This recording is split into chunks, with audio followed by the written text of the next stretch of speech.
Omo mieda, omo miaware, omo mieda, omo miaware, erungege omoreu, erungege omoreu, omo mieda.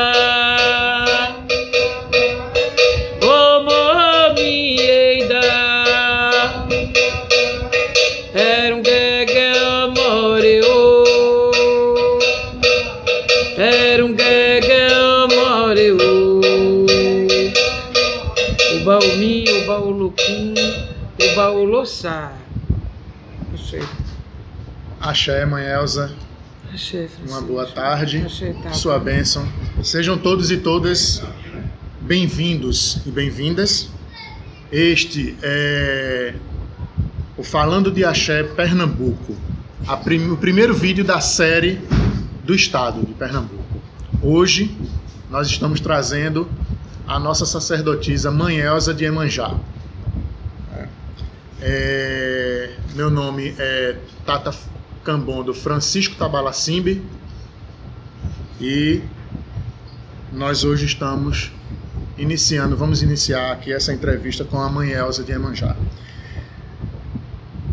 Primeiramente eu gostaria de agradecer, né, Mãe Elza, a senhora pela sua disponibilidade, né, em estar conosco, em estar nos dando essa entrevista, né, e gostaria que a senhora se apresentasse, dissesse a sua origem, tradição, né, a história, falasse um pouco de quem é Mãe Elza de Iemanjá. Axé. Antes de tudo, né, com muito respeito, Mutuba, nós somos de uma tradição do sítio, né, que vem de origem do sítio de Paiadão. Somos descendentes de uma sacerdotisa chamada Djanira Alves da Silva, ou minha mãe. Alô. E foi assim que eu comecei meus votos.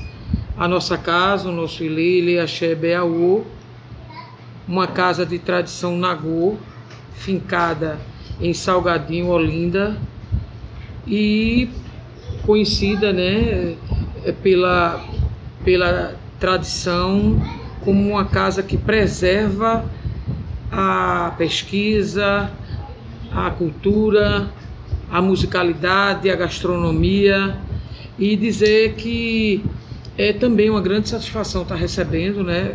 Agradeço muito a Dupé, a organização, né, que lembra da importância, né, da mulher de Axé e traz essa discussão, né, no dia de hoje. Eu estou, né, aqui representando algumas mulheres da minha tradição. Meu nome é Yai Xegun, sou conhecida como Mãe Elza de Iemanjá, inclusive Mãe Elza da Caminhada dos Terreiros. E é isso que mais ou menos a gente faz na vida, né? É ser mãe, parir 3 filhos, né? 2 netos, estar aqui com meu axé e meus filhos, meus iniciados, também trabalhar fora, né? Porque a gente tem que sustentar a família. Exato, exatamente. E por fim, né? Tem essa coisa da consultoria, voltada às matrizes, ou seja, tá sempre questionando e sendo questionada como é que tudo funciona, sem esquecer, obviamente, o papel da mulher ativista que somos, né? Estamos na coordenação da Caminhada dos Terreiros e somos ativistas do movimento negro. Excelente, Mãe Elza, excelente. Não sei como a gente arruma tempo, viu? Ainda para amar, mas a gente ama também. Exatamente, tem essa questão aí. Vamos embora. Mãe Elza, me diga uma coisa, como se dá hoje, né, essa questão da sacerdotisa dentro do Nagô, em Pernambuco? Tudo começa, né? Os nagôs contam essa história com muita melancolia, porque é óbvio, né? A gente lembra de tudo e é tudo muito melódico mesmo, né? Regado a cânticos e sabores da tradição. Tudo começa com Ifatinuqué, tia Inês, né? Quando ela principia o desejo de abrir uma casa, né? E em paralelo a Bahia vinha fazendo a mesma coisa, e aí as nossas casas, né? Tanto a Ianaçoocá como o Ilê, Axé e Iemanjá Ogunté também tinham as mesmas percepções da necessidade de se fincar o culto, e tudo começa através dela. E obviamente depois de um certo tempo, né, com todos os filhos que foram adentrando, entra a personalidade, né, hoje muito internacionalmente conhecida, muito conhecida, de Pai Adão, que também toma conta do axé. E após tia Inês, que era uma casa realmente, né, concebida sobre o matriarcado, passa a ter uma concepção mais de patriarcado. Pernambuco vive esse fenômeno, né, que realmente se alastrou pelos anos, né, mas nós temos vários nomes, né, várias concepções. Exato, sim. Vemos mantendo nossa matriz, a nossa identidade de mulher de terreiro, né, somos Ebome, Ialorixás, Iabacé, Equede, enfim, temos várias funções, inclusive a Ifum aí difundida, e é lógico que pela matriz, né, pela raiz propriamente dita, né, de ser uma matriz da mais antiga do Estado, a gente preserva, né, essa matriz com muita honraria. Com certeza. Apesar sim. de que hoje Exato. eu não tenho diretamente mais laços voltados àquela família, né? Logicamente que meus laços, quando minha mãe desaparece, vai a Orum, eu fico ainda, né? Estou nesse transe da partida dela ainda, e estamos aí vendo como é que a gente vai conduzir a casa. Também temos aqui na casa várias pessoas que foram iniciadas comigo e meu filho, que também é oriundo da família de Paulo Braz Felipe da Costa. Então aqui a gente só tem o que dizer da matriz Nagô, e é realmente um legado que tenta, né, tanto sobreviver pela perseguição que a gente aí vem sofrendo, como manter, né? Eu acho que o importante para qualquer sacerdotisa e sacerdote é manter a sua tradição, é não fugir, certeza, é não fugir da sua forma de rezar. O seu Adura sempre é o mesmo, o seu Bori não sofre efeitos de outra tradição. Nós somos muito, né, raigados e exigentes nesse aspecto, manter as coisas como elas de fato aconteceram. A oralidade, por mais que tenha, né, sofrido alguma alteração, mas o muito legal dessa história é que todos mantiveram a mesma ordem, sequência, respeitabilidade ao culto, e isso eu acho que é o que mais me deixa feliz, né? Realizada, é a continuidade de um axé, é aquilo que não vai sofrer com a mudança do tempo, com a intolerância, com os infortúnios da vida, né? Com aquilo que realmente a gente sabe que está aí empregado nas pessoas, que é o racismo, um ódio religioso que a gente não consegue entender o porquê, né? Com certeza. Mas enfim, a gente vai sobrevivendo. Realmente é assim mesmo. A senhora falou dessa questão da família, e uma curiosidade que eu gostaria que a senhora me tirasse era o tempo de santo e a casa. Quanto tempo essa casa tem, o Ilê Axé Abeaú? Nós estamos aqui já há algum tempo, né? Na verdade, o fenômeno nosso, e quando eu digo assim, a gente vai resistindo, vai sobrevivendo, a gente nunca vai deixar de de ser de matriz africana. E aí, né, a gente está vivenciando aí a época do julgamento da imolação de animais, aonde a gente precisa dizer que é macumbeiro, né? Pernambuco é terra de macumba, Exatamente. é terra de Jurema Sagrada também. E a gente vem, né, desde muito cedo, eu tenho 59 anos de idade, iniciei muito cedo por um fenômeno de doença mesmo, né, que era uma espiritualidade que minha família é muito cristã. Eu sou uma filha de 10 irmãos, né, de um pai cristão, uma mãe cristã, só que minha mãe sempre foi alguém que tinha simpatia pelo candomblé. Em um determinado tempo do casamento, ela foi seguindo a religião, adentrou a religião, e quando ela me teve, eu tinha muito fenômeno de escutar coisas, de dizer coisas.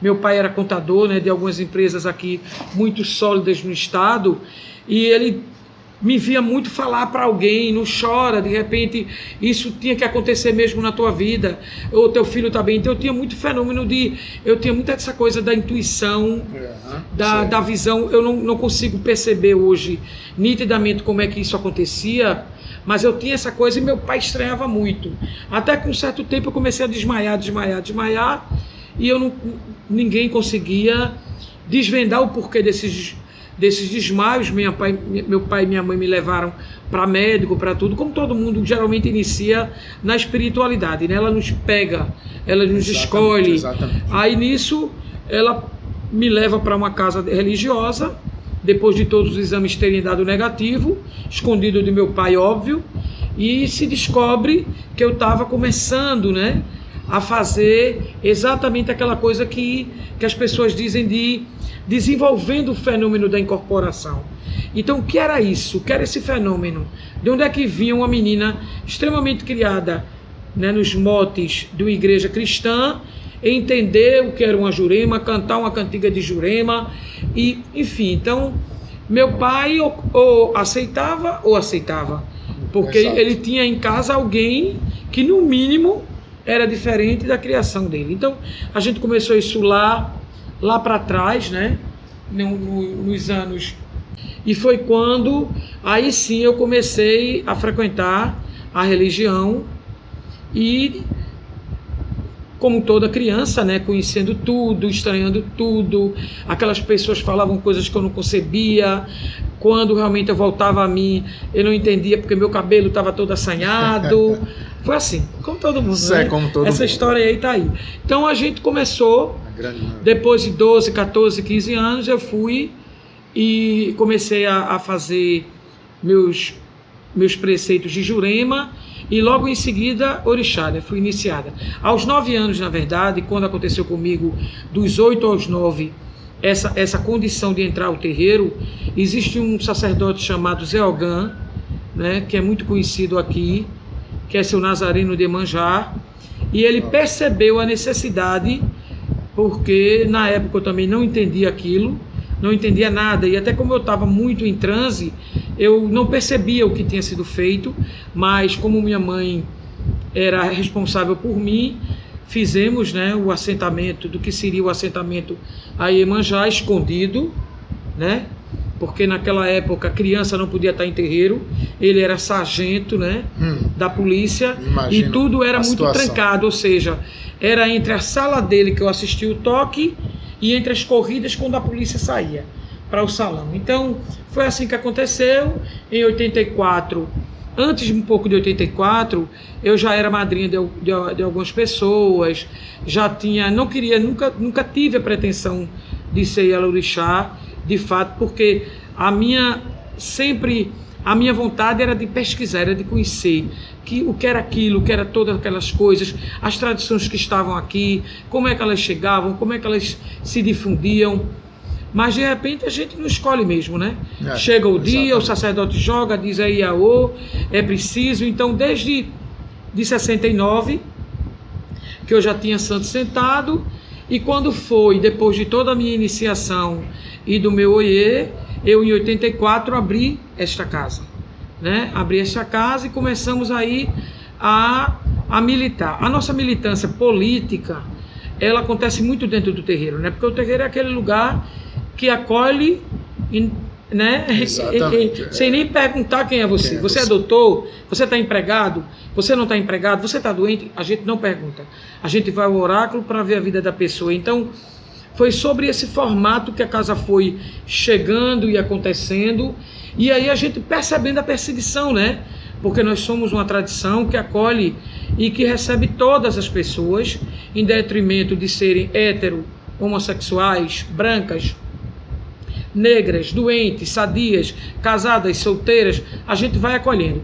E quando você percebe a diferença, isso eu percebi em torno de, aproximadamente nos anos 90, eu fiquei alucinada, né? Como é que existia um ódio tão intrínseco nas pessoas, sem explicação. As pessoas lhe odiavam porque você usava um fio de conta. As pessoas lhe odiavam porque você era homossexual. As pessoas odiavam você simplesmente porque você era de matriz africana. Como é que podia isso?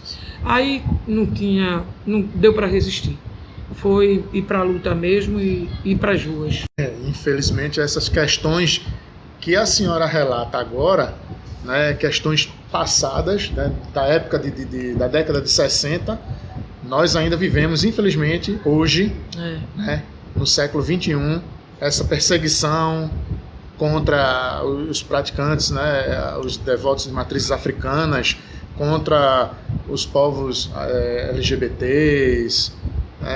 Infelizmente, a gente ainda vive isso hoje.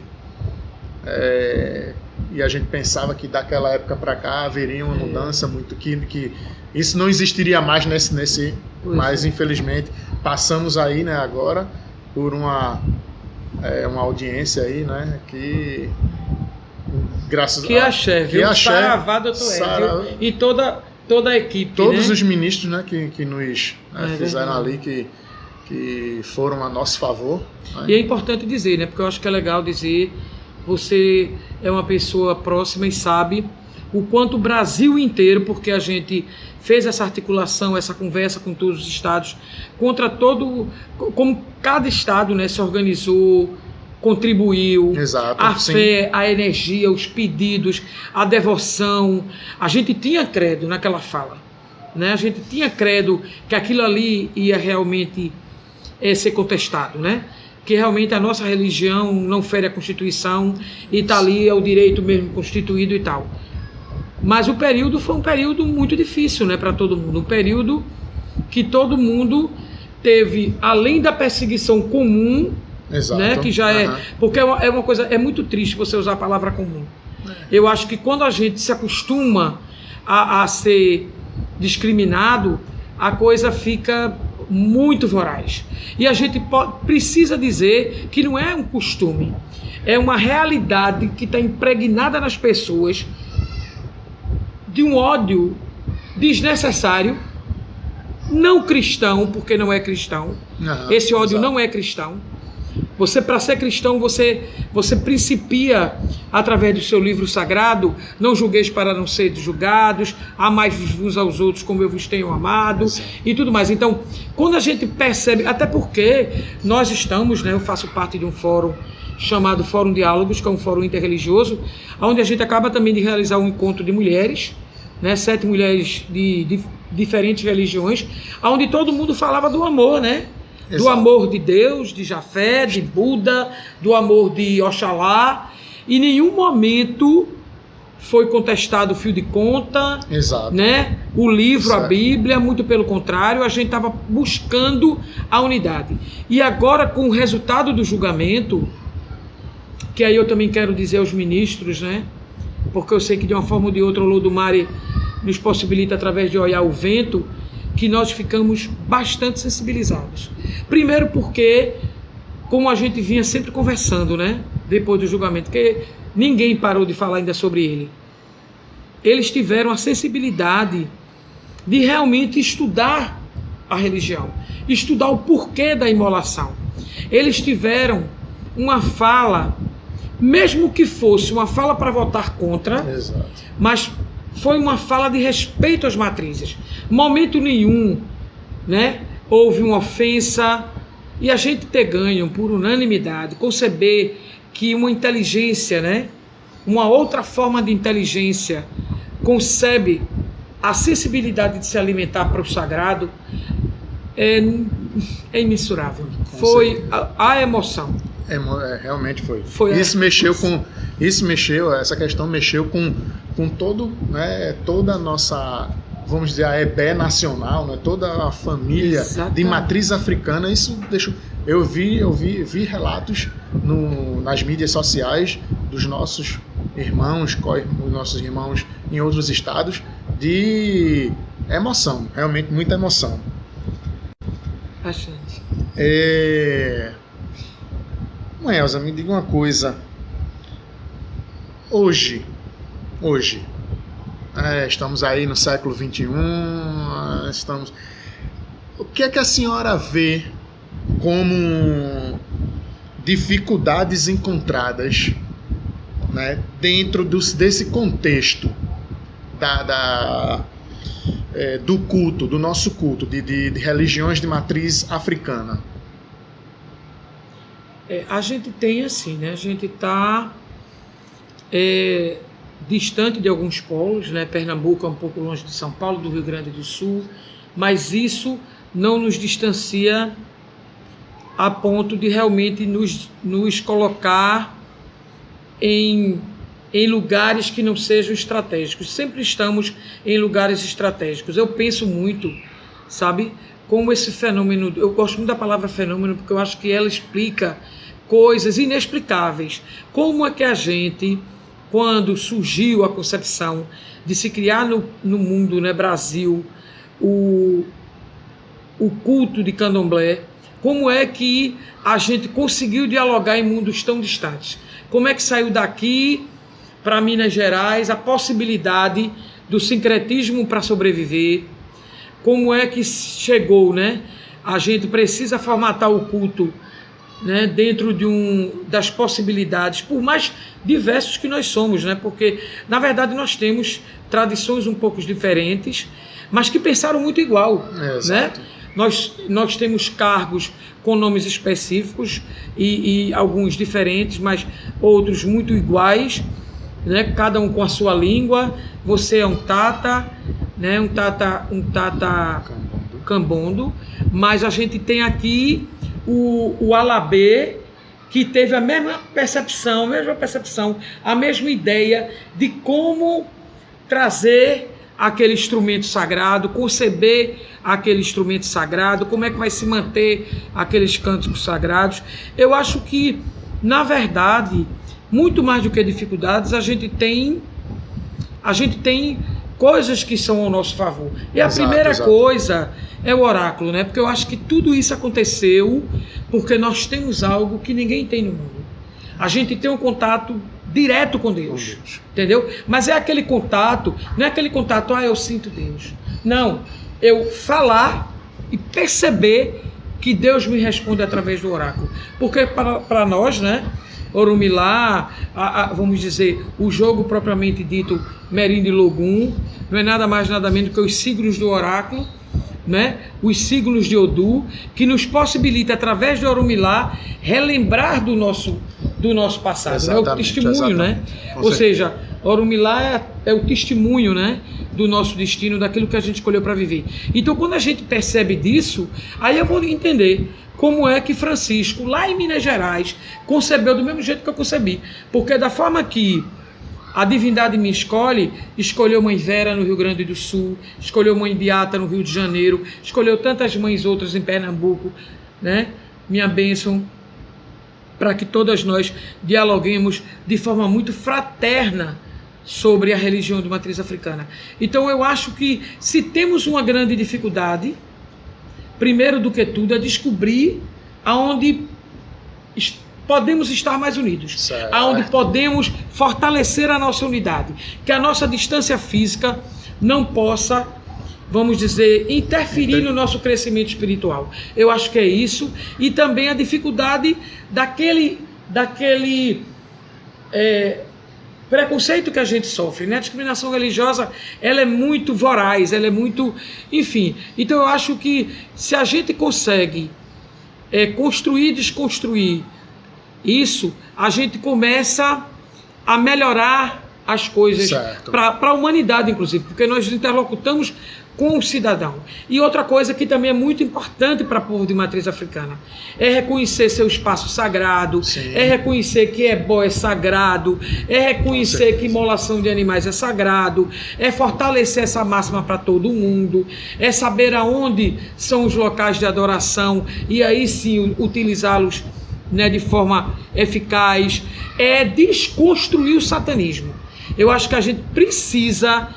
Foi muito importante. Eu acho que por mais, e aí eu peço aí a Vera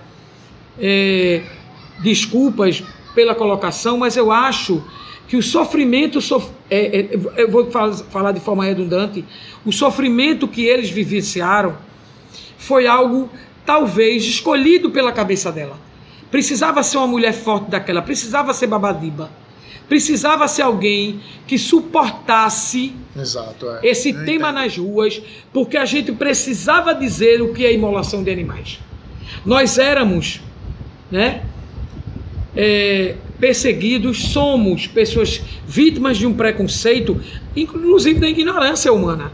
Então, quando esse julgamento vem à tona e você percebe 11 ministros e ministras falando sobre o que é esse ritual, você começa a entender que Brasil conspirou a favor de nós, né? As nossas divindades africanas que chegam aqui, a nossa Jurema, a nossa Umbanda, os nossos inquices, os nossos caboclos intercederam para que um dos motivos, né, dos quais nós sofrimos preconceito fosse de fato quebrado, porque eu acho que aquilo ali enegreceu em todo o processo a ignorância daqueles que queriam ser ignorantes. E quem quiser continuar na ignorância, aí me desculpa, mas povo de matriz africana vai continuar passando.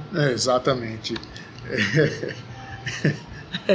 A gente fica assim porque a gente sofreu tanto, né, Francisco? A gente... Exato, né? Ai, meu pai, como foi doloroso entender, né? Porque você colocar algo divino na mão do humano e do humano não adepto é algo muito perigoso. As pessoas manipulam a fé de matriz africana como querem, né? E o satanismo é prova disso. Eu queria falar sobre um pouco disso. Eu queria dizer que nós compreendemos que o satanismo foi algo colocado propositalmente, né? Importante dizer que as pessoas queriam, para justificar Deus, ter um demônio. Eu acredito, inclusive, com todo respeito a quem acredita diferente, que Satanás e demônio é algo que nem sequer existe. É um ser criado para justificar o mal das pessoas. Como nós não temos isso, né, nós temos uma religião que fala sobre Deus de todas as formas. Deus concebe você, Deus concebe a sua ira, Deus concebe a sua alegria, Deus concebe como você educa seu filho, Deus concebe a sua sexualidade. Não dá para entender que crescer e multiplicar é só parir. Crescer e multiplicar, vamos combinar, né, de forma bem universal, que é você adotar uma criança com um companheiro ou eu com uma companheira. Eu tenho 3 filhos de ventre, sou uma pessoa hétero, mas se eu não assim fosse, eu adotaria uma criança e estaria crescendo e multiplicando. Eu acho que até com muito mais valor, né?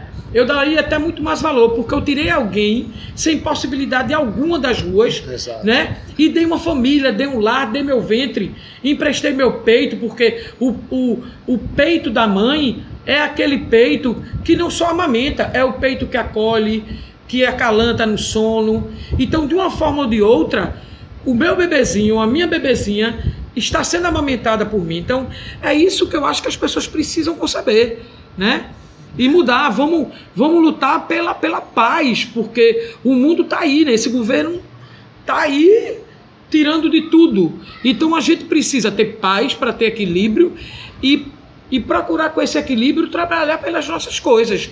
Porque nessa desordem de fé, certo? Deus não mandou em forma alguma, em nenhum lugar, e mesmo no livro sagrado, onde tem algumas escritas sobre uma revolta, sobre uma reviravolta em Sodoma e Gomorra e tal, isso, logicamente, é como os nossos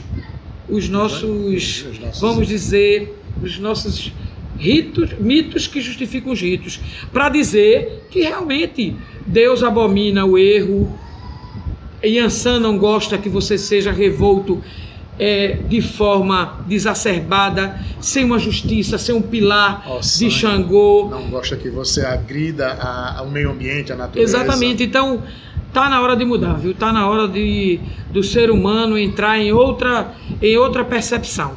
O mundo já viveu toda a intolerância que precisava viver e que não precisava viver, matou muita gente por conta disso. Isso. Foi muita insanidade e a gente todo dia busca que essa coisa volte, certo? E pode voltar para mim, pode voltar para você, pode voltar para meu filho e para minha filha, né? É isso que eu acho que a humanidade precisa começar a conceber. Certo, perfeito, Maels. Aí eu estava observando a senhora falar sobre a questão do filho, de conceber um filho, né, de repente uma adoção, e a senhora falando com eu coisas de quem é de Iemanjá mesmo. Mas é isso. Não dá para perceber diferente, né? Maels, me diga uma coisa, mudando um pouco, eu gostaria que a senhora dissesse para mim, né, dissesse para a gente, a questão da caminhada dos terreiros de Pernambuco, da rede ACTP, da concepção de como se deu, como se iniciou, né? E o seu envolvimento, o envolvimento da senhora, tá, com a caminhada dos terreiros de Pernambuco. E falar da caminhada é uma delícia, né? Porque eu posso dizer que, apesar de todas as labutas, né, lutas que travamos para que ela existisse, ela é notadamente um evento explosivo de fé. Com certeza. Né? A gente está aqui, né, com a nossa cartilha do ano passado, que virou agenda, inclusive para quem não é de terreiro, e a gente pôde perceber que eu vou contar um pouco dessa história. Sim. A gente hoje pôde perceber o quanto valeu essa luta lá para trás, né? Em 2007, nós tínhamos vários movimentos, como todo o Brasil sofre vários movimentos contra o racismo, e a gente percebia que não tinha nada voltado à intolerância religiosa de forma mais maciça, né? De forma mais volumosa, das pessoas saírem para dizer não ao preconceito.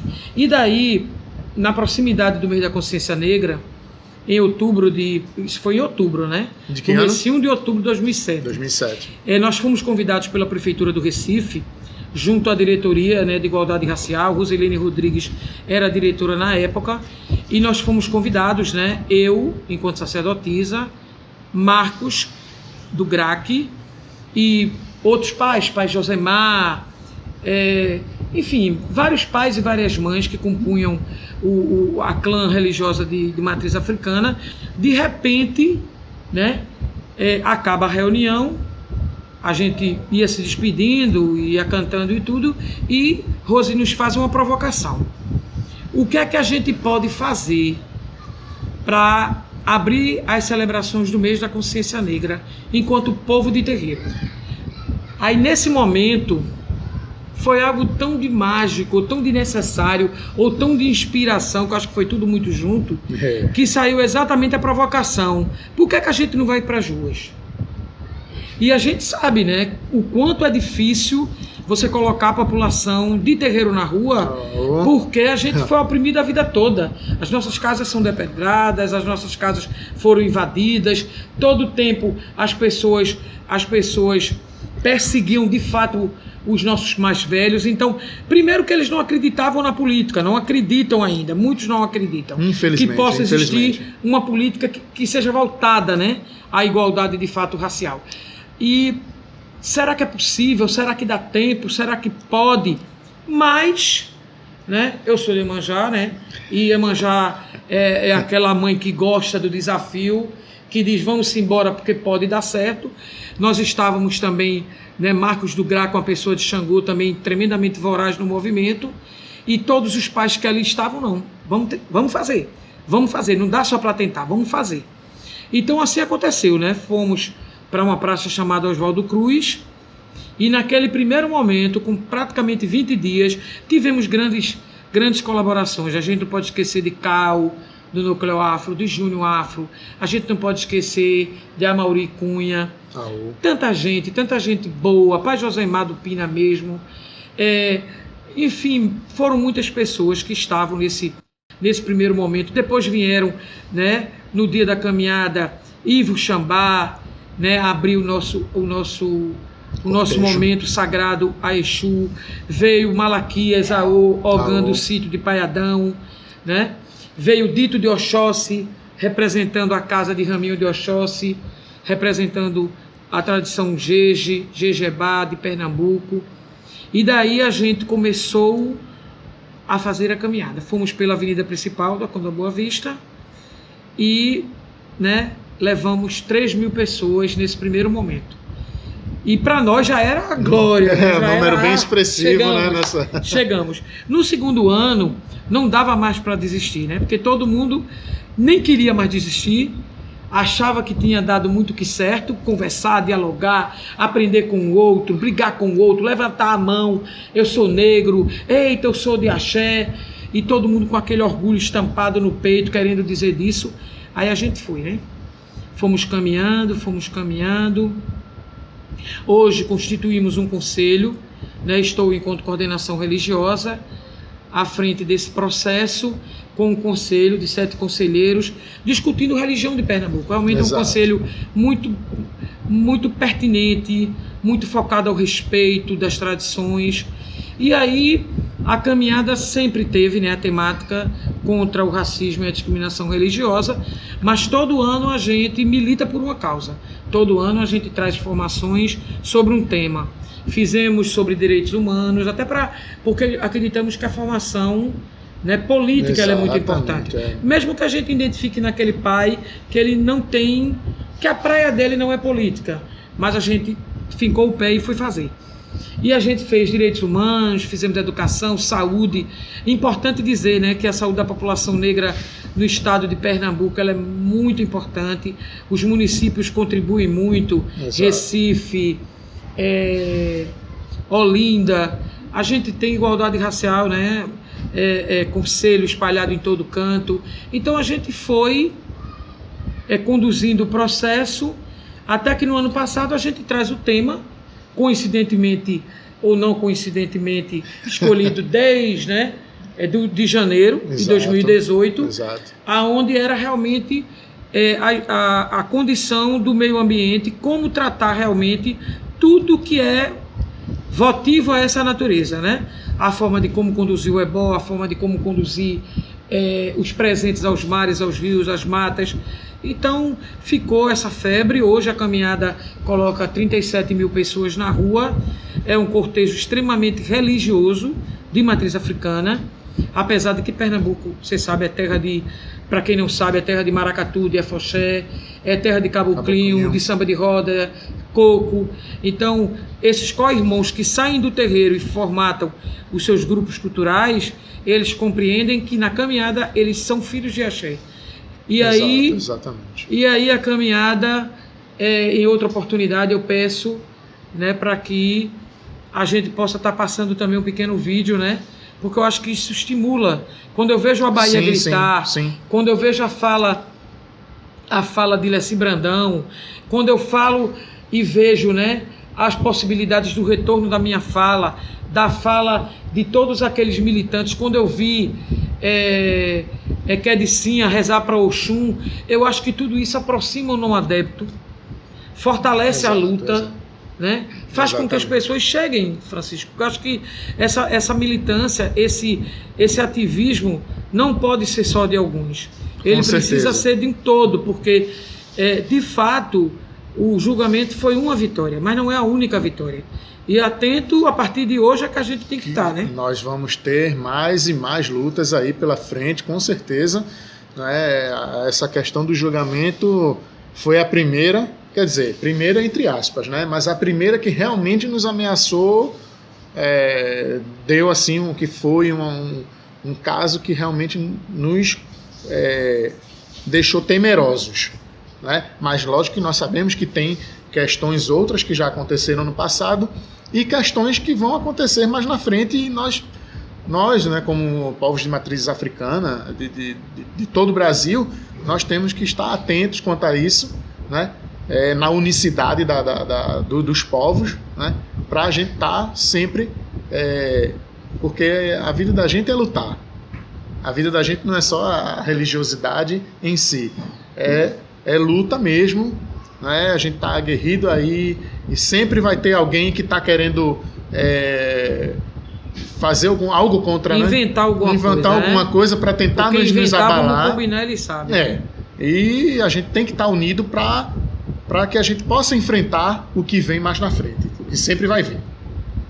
Até quando a gente não sabe. Até quando nós não sabemos. Eu sonho com um dia em que isso, a gente não vai ter mais isso. Eu sonho com um dia em que todas as religiões vão estar de boa, mas é sabe, a abolição de bem. Que não aboliu, né? A verdade toda é essa. Nós somos uma religião formatada, né, numa cultura extremamente negra, e a escravidão, ela é muito marcada em todas as pessoas. Com certeza, ainda de existe. fato, não tem como a gente dizer que a luta continua, a luta é ferrenha mesmo, mas uma coisa que eu acho que é uma pegada legal, e aí eu vou me remeter a uma lembrança de uma irmã que eu amo muito aqui de Olinda, Mãe Bete de Oxum, sua bênção, que é uma ativista da cultura, né? Uma pessoa expressivamente forte, e aí a redundância mais uma vez é necessária. Ela é expressiva, e a expressão dela é de fortaleza pelo culto. Ela é uma mulher que diz assim: a gente vai continuar lutando até a morte, e né, é muito difícil, mas a gente avançou muito. E aí eu digo muito de forma pessoal, que eu acho que é uma boa pegada, a palavra pegada é de Mãe Bete, a gente pegou essa palavra, pediu emprestado, de dizer assim, que o nosso povo, em todos os estados, estão mais fortalecidos. Com certeza. A gente pôde perceber que a gente fala a mesma língua, independente daquela que a gente trouxe da África. A gente fala axé nitidamente, a gente fala que Zambi lhe abençoe, a gente fala Macuyu no Zambi, a gente consegue falar respeito em todas as línguas, a gente consegue falar do Mojuba de uma forma explícita, inclusive para quem não é de religião. Então, eu penso que, e tenho a certeza disso, que não somos mais sóis em um determinado gueto, em um determinado lugar. Nós somos milhares muito mais atentos, milhares muito mais preparados. A academia nos fortalece, é óbvio. Com certeza. A militância está no lugar de conselho, está ocupando um espaço de poder. Se o poder é bom, a gente também quer esse poder. Lógico. E é no conselho que a gente consegue monitorar as políticas. Então, é lógico que o povo de terreiro está muito mais atento, e a gente não vai ceder nunca. E realmente, acredito também, lógico, né, que todo mundo teve essa concepção depois do julgamento. Isso nos fortaleceu, apesar de que existe aí, né, como sempre, alguns que sempre inventam o mal. Exato. Mas a gente pôde dizer a esse povo que a concepção geral, universal brasileira, eu falo porque o Brasil para mim é um universo. O Brasil é um país que consegue trazer a África, consegue trazer outros países, né, que não sejam do continente africano, para fazer e falar candomblé. Então, nós somos uma tradição que realmente, se tem um nome, é resistência, é luta, é fé, é perseverança, certo? E antes de tudo, amor, né? Porque eu acho que a gente tem o ancestral que nos ensina isso tudo. Ou seja, a gente não anda só. A gente anda indicado por lá, por aqui, pela ancestralidade, toma um banho de mar e também se orienta, vai para o rio, Oxum diz, olha, isso aí tem que ser desse jeito. Então, é difícil, viu? Realmente quebrar um povo de matriz africana, uma pessoa de matriz africana. Com certeza. Mãe Elza, eu gostaria de agradecer imensamente a senhora ter nos concedido essa entrevista. Gostaria de passar a tarde toda aqui. Eu sei que teriam mais assuntos, né, para a gente estar conversando e estar dialogando sobre isso, não só no aspecto Pernambuco, como no aspecto nacional, né, Brasil. E eu gostaria que a senhora deixasse uma mensagem, um recado para o nosso povo, né, para a nossa juventude, por favor. Precisamos, né?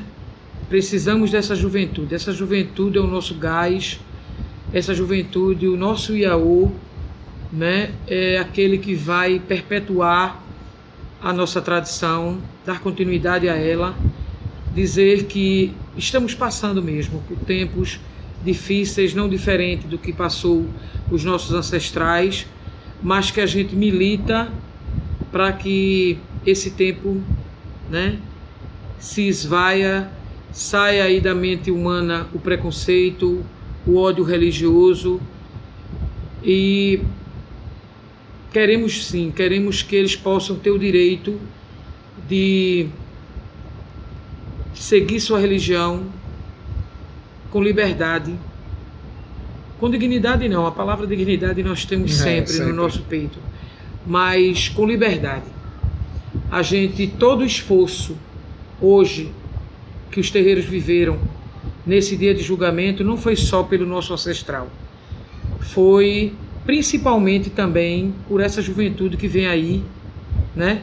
Que não tem a liberdade de sair à rua, de ir para a escola, de se dizer negro, de gostar de percussão, de dançar rap, por exemplo, né? Não tem o direito de gostar de comer acarajé. Enfim, eu acho que o conselho que eu quero passar para eles é que perseverem, porque a nossa religião diz tudo do que o humano precisa saber sobre a sua existência. Em todos os nossos segmentos, do nascer ao morrer, nós temos os porquês e temos as condições de nos manter com uma vida feliz. É tão engraçado dizer que as pessoas dizem assim, quando falam da palavra felicidade, você não vai ter felicidade plena, você vai ter momentos felizes. Eu não creio nisso não. Eu creio que a gente consegue ser feliz e feliz sempre. A gente consegue ter poucos problemas. Se a gente fizer direito, se a gente amar, respeitar o mais velho, respeitar o mais novo, amar sua religião, né? Conduzir sua vida com dignidade, trabalhar pelo seu pão de cada dia, procurar atravessar alguém na rua, e realmente, e isso não é porque nós somos os bonzinhos. Nós fazemos isso porque aprendemos a fazer, e porque queremos que façam conosco. Então é isso, que essa juventude persevere, porque os maus dias virão ainda, mas estão perto do seu fim. É isso que eu quero dizer. Axé. E também agradecer a toda a organização desse programa, mais uma vez pela oportunidade de ouvir, né, uma mulher de terreiro, uma mãe de axé, e deixar vocês também o meu desejo de que esse programa continue por muito tempo, né? Axé. Anos a fio, porque eu acho que é importante levar um pouco da cultura, né? Com certeza. Levar um pouco da experiência do outro, porque, como eu disse, a gente aprende e a gente ensina a cada dia, né? Alguém disse em algum lugar que não se é sábio o suficiente que não se possa aprender algo, né? E que também não se é ignorante totalmente, que não se possa passar algo. Então eu acho que são essas experiências que precisam estar sempre aí na linha de todo mundo, porque nos possibilita horizontes diferenciados, né? E com isso o crescimento individual e o crescimento, até posso dizer, né? O crescimento da própria religiosidade. Um axé a todos. Axé, mãe Elza, muito obrigado. Sua bênção. Oxalá, bênção também. Meu pai lhe abençoe. E Jassanã, um abraço, viu? Abraço pernambucano. Venha comer aqui Venha comer feijoada, que a gente tem também acarajé. Venha comer beguiri, viu? Isso, Nos pés de Xangô. Muito obrigada por tudo. Um axé a tu, meu irmão. Benção também. E que Iemanjá possa lhe abençoar com abundância. Axé. Axé. Que bom, Francisco. Bom pra nós. Ô, minha idade. Ô, minha